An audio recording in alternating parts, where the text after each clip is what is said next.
இப்போ பாரதி ராஜா மாதிரி டைரக்டர் பெரிய டைரக்டர்கள்லாம் என்ன செஞ்சாங்கன்னா பாலச்சந்தர் உள்ள பழைய இயக்குநர்கள் பல பேர் வெற்றிமாறன் வரைக்கும் சேர்த்துக்கலாம் பிறரிடமிருந்து கதைகளை சிறந்த கதைகளை எடுத்துக்கிட்டாங்க.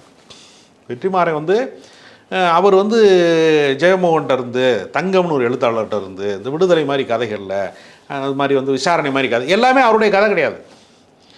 அசுரன் மாதிரி கதை ஒரு நாவலில் இருந்து எடுக்கிறது இருக்குல்ல, இப்படி இந்த தன்னிடம் இல்லாதது பிறரிடம் வந்து எடுத்துக்கிறது இருக்குல்ல, அது தப்பு கிடையாது.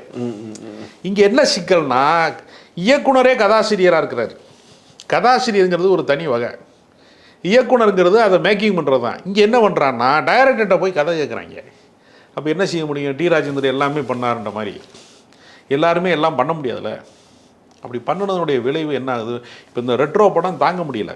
ஃபஸ்ட் ஹாஃப் வரைக்கும் பார்த்துட்டு செகண்ட் ஹாஃபில் வந்து பாதிக்கு மேலே தாக்கு பிடிக்க முடியாமல் உயிர் முக்கியம் அப்படின்னு தப்பிச்சு ஓடி வந்த ஆளில் நான் ஒரு முக்கியமான ஆள் ரெட்ரோ பார்த்துட்டு. அதனால் நல்ல நடிகன் ஏன் மோசமான படங்களை வந்து செலக்ட் பண்ணுறாரு?